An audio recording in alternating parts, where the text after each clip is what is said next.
Hi, today I'm going to talk about Fred Hampton, who was born on August 30th, 1948 in Chicago, Illinois.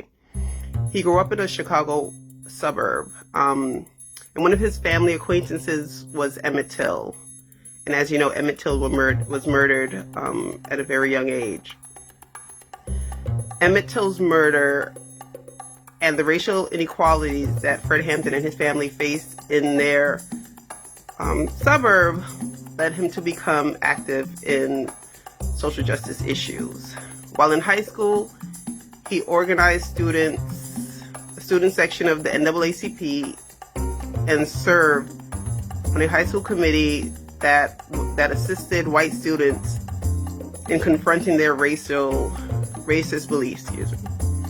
Hampton graduated with honors and enrolled in Trenton College pre-law program. In 1967, he graduated and led a number of In 1967, he participated and led a number of rallies around integrating a public swimming pool in Maywood, Illinois.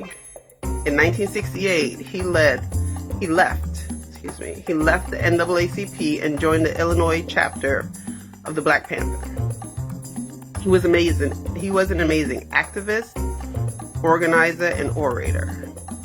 As the FBI had already had the Black Panther under surveillance, Hampton stood out because he had an ability to connect with different communities, including poor white immigrants from the Appalachians. He was deemed a messiah by the FBI because he electrified the movement.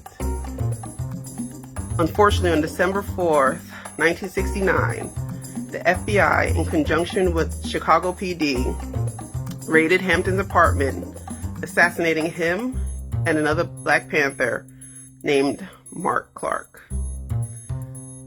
During that raid, before the raid even took place, and prior to the police entering their apartment, they never properly identified themselves, and they shot nearly 100 rounds before and while they were in the apartment. And it was discovered maybe one shot of the nearly 100 rounds were shot by a Black Panther. After everything was done and questions were asked, the police quickly went to the press and tried to say that their actions were justified. However, their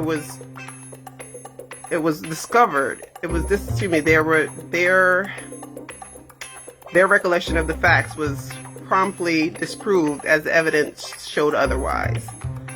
Witnesses' accounts included a couple of people hearing an officer referring to Hampton as he was laying dead.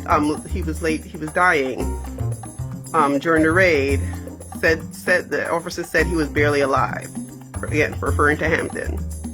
Shortly thereafter, there were 2 gunshots, and another officer was heard saying, "He's good and dead now." Hampton was only 21 years old when he died, and he continues to have a powerful impact on racial and social justice movements throughout the country and the world. One could only imagine what more he could have done if he was not killed at such a young age.